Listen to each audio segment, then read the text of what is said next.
Hey guys, Caden here, and sorry if my voice sounds a bit off. I'm kind of sick right now, and I've kind of been sick for a few days, and so I'm just kind of trying to deal with that right now. But you know, got to make the season 4 video. So anyway, yeah, we are already in season 4 of chapter 3. It's insane how quick this chapter is going by.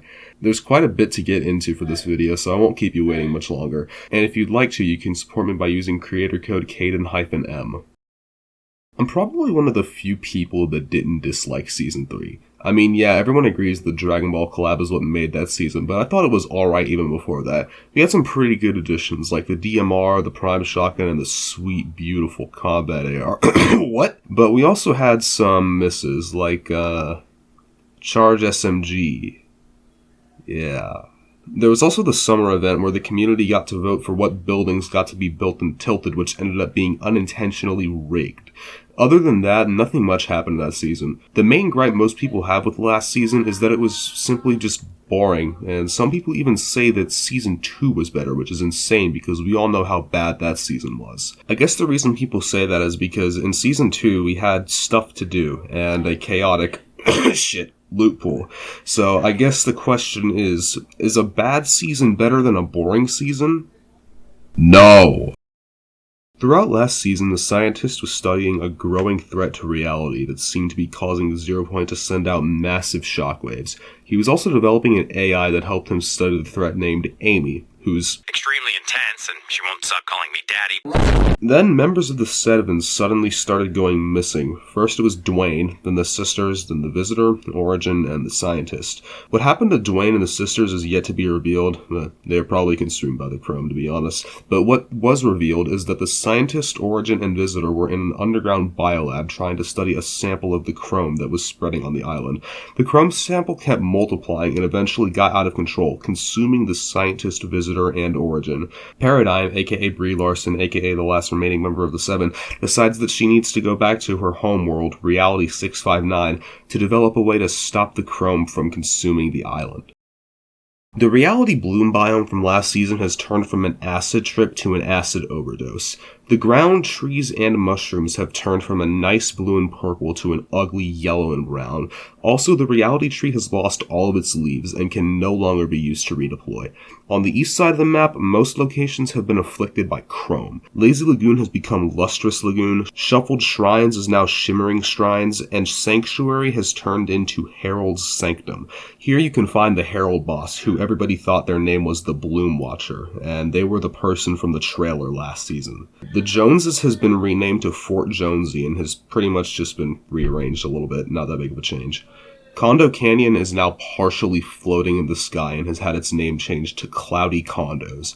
Additionally, the No Sweat Insurance building at Tilted is also flying, and somehow one of the blimps has reappeared on the map at Rave Cave. I believe it was rebuilt using parts from the Tilted blimp because it's no longer on the map.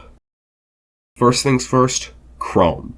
You'll primarily find chrome in the eastern part of the map. Structures that are chrome can be walked through. Simply walk up to a chrome wall and an animation will play of your character slipping through the wall. You cannot go through floor tiles unless you yourself are chrome, and that's where chrome capsules come in. You can throw them at the environment and structures to make them permanently chrome, or throw it on yourself to temporarily become chrome. When in this form, you can tactical sprint to enter blob mode, which makes your character become a blob and allows you to travel at Mach 5, dash around, and be immune to fire and fall damage. Next up are the vaults. They can be unlocked with chrome keys, which have a chance of spawning when you open chests or defeat the Herald. Chrome keys are similar to gold in the sense that they do not take up a physical space in your inventory. There are two types of vaults, single key and double key. Single key vaults can be opened with only one key and contain one normal chest, two rare chests, a ton of ammo boxes, and plenty of slurp barrels. Depending on which one you open, you could also find a gold safe, produce boxes, and even an NPC. How they got in there? I don't really know. Anyways, the double key vaults require two keys to open and look a lot more like regular vaults. These vaults contain two regular chests, two epic chests, two supply drops, and at least one gold safe, lots of ammo, and lots of slurp barrels. If you're able to crack one of these vaults open, you're pretty much set up to win the game, but so is anyone else who got one open. Finally, this isn't exactly a new thing, but reality saplings are staying, so if you like playing Farming Simulator in Fortnite, don't worry, you still can.